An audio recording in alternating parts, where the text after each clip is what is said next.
duas ciladas que nos fazem anticristãos.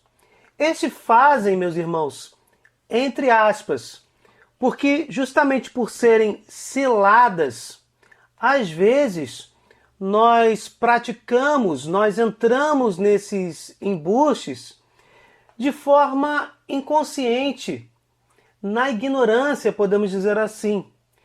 O pecado, meus irmãos, ele deve ser consciente, mas precisamos ter cuidado.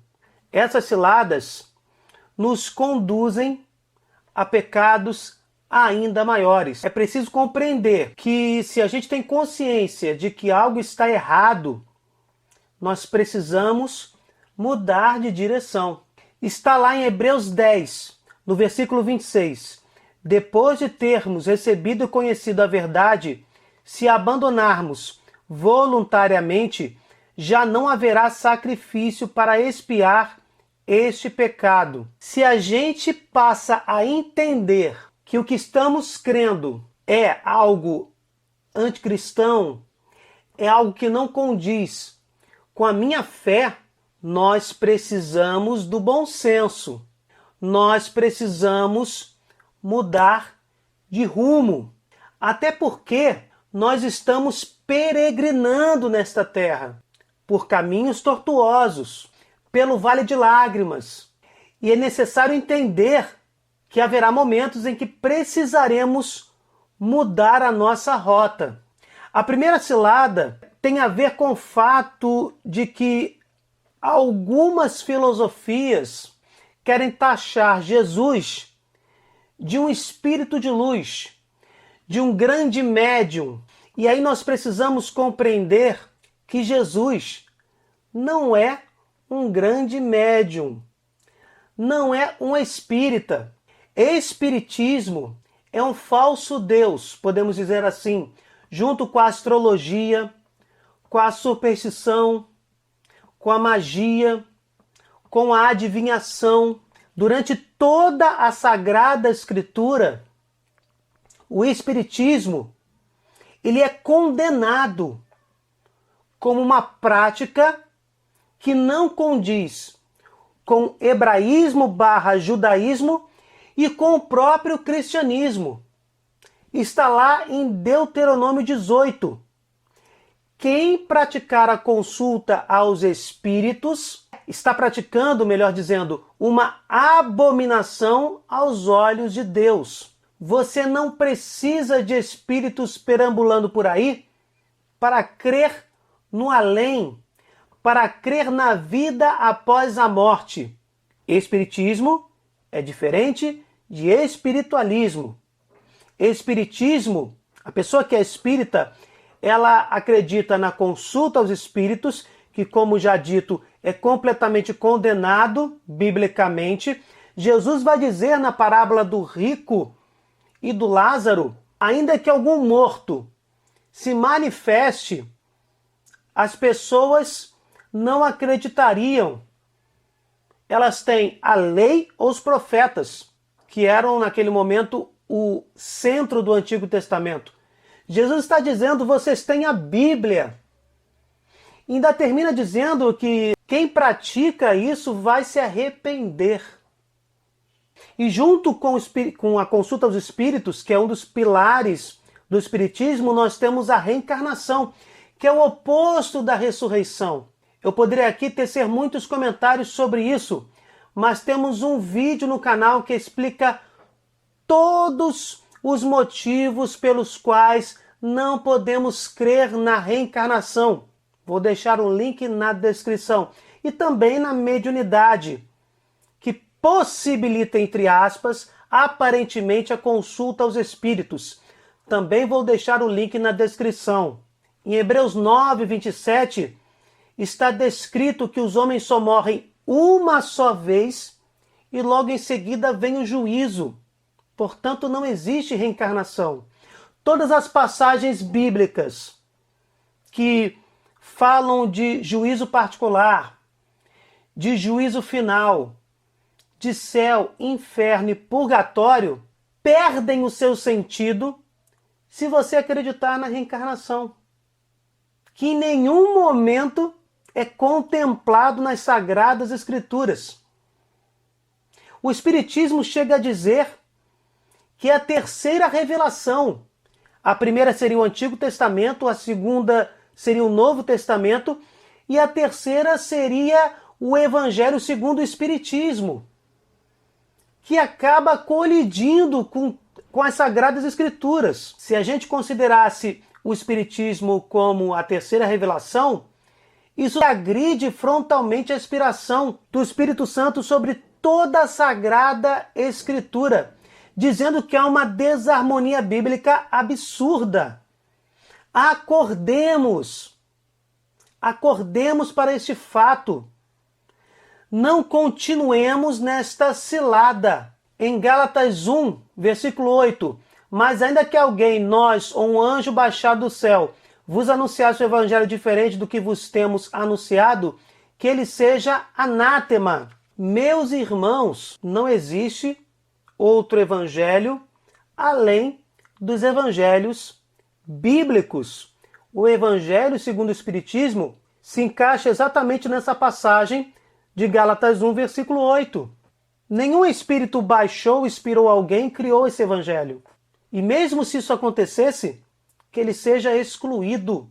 A revelação enquanto Sagrada Escritura, podemos dizer assim, grosseiramente falando, ela termina no Apocalipse, em 100 depois de Cristo.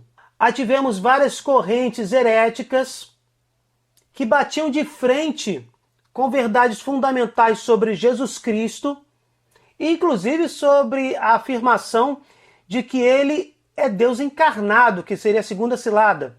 Achar que não é Deus encarnado, mas apenas um grande profeta.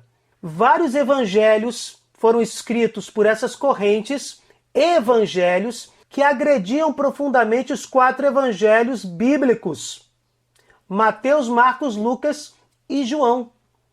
Mas eles foram escritos por volta de 200 depois de Cristo. A própria lógica histórica vai dizer como acreditar em evangelhos escritos por correntes heréticas, escritos em 200 depois de Cristo, e não acreditarmos em evangelhos escritos por apóstolos e por discípulos, porque temos evangelhos escritos em 50 depois de Cristo. Eu estou dizendo assim, enquanto o Novo Testamento, o último livro, 100 depois de Cristo, foi escrito, que foi o Apocalipse, é completamente insensato. É um pensamento distorcido, confuso, que só pode ter como origem o maligno, que é o pai da mentira, o pai da confusão. E como eu já adiantei, a segunda cilada que pode nos tornar anticristãos é dizer que Jesus é apenas um grande profeta e não Deus encarnado. No princípio era o Verbo, está lá no versículo 1 de João 1. E o Verbo estava junto de Deus e o Verbo era Deus. Ele estava no princípio junto de Deus. Versículo 9. O Verbo era a verdadeira luz que vinda ao mundo e ilumina todo homem. Versículo 14. O Verbo se fez carne e habitou entre nós. E vimos sua glória, a glória que o Filho único recebe do seu Pai, cheio de graça e de verdade. Jesus Cristo é o Verbo de Deus encarnado. É 100% Deus e 100% homem, exceto no pecado.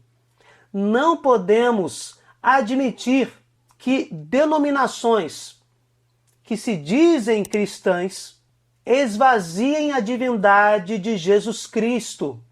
Esse pensamento, esta doutrina pertence ao maligno.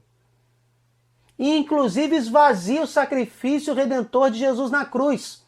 Se Jesus é apenas um grande profeta, sua morte não apagou todos os pecados presentes, passados e futuros da humanidade.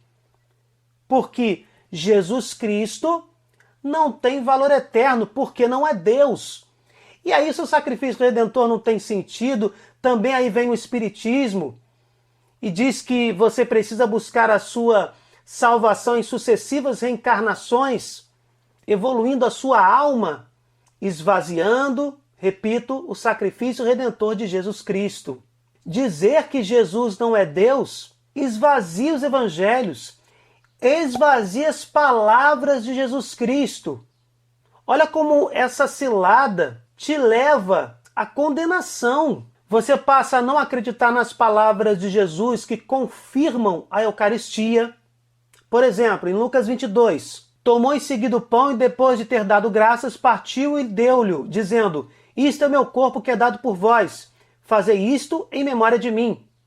Em João 6, então Jesus lhes disse, em verdade vos digo, se não comerdes a carne do Filho do Homem e não beberdes o seu sangue, não tereis a vida em vós mesmos. Quem come a minha carne e bebe o meu sangue tem a vida eterna, e eu ressuscitarei no último dia. Essas palavras que confirmam a presença real de Jesus em corpo e sangue, alma e divindade, no pão eucaristizado, perdem completamente o sentido se Jesus é apenas um profeta ou um ser iluminado que podemos pegar as suas palavras e selecionar apenas aquelas que nos agradam.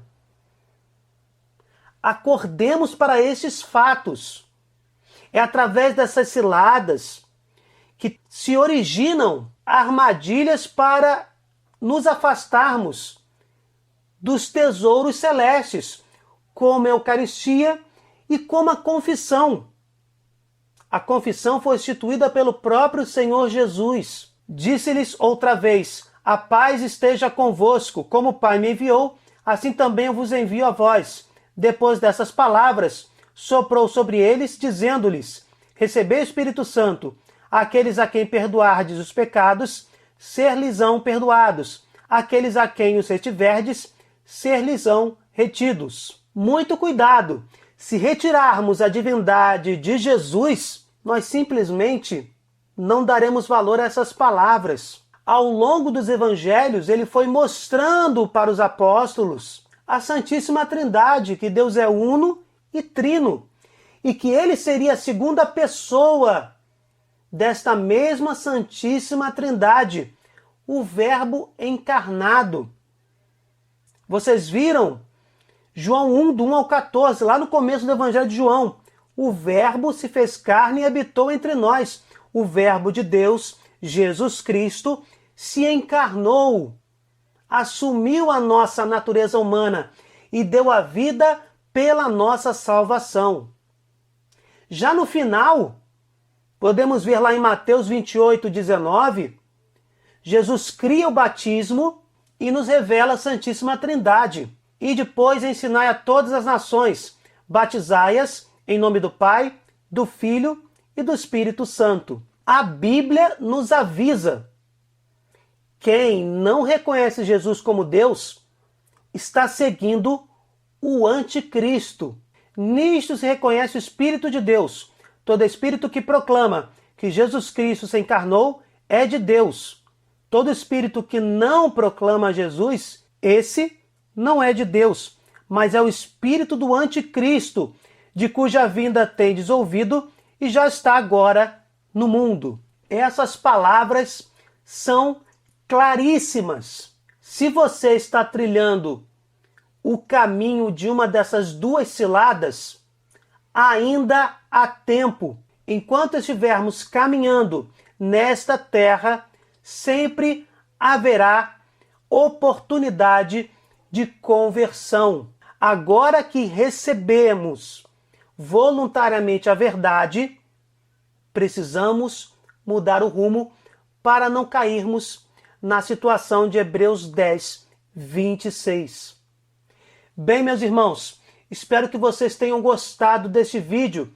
Deixem nos comentários a opinião de vocês. Louvado seja nosso Senhor Jesus Cristo, para sempre seja louvado. Jesus Cristo, aumentai a nossa fé. Se vocês gostaram, deixem o seu like, compartilhem, cliquem no sininho, se inscrevam no canal. Fiquem com Deus, desculpem qualquer coisa e até o próximo vídeo.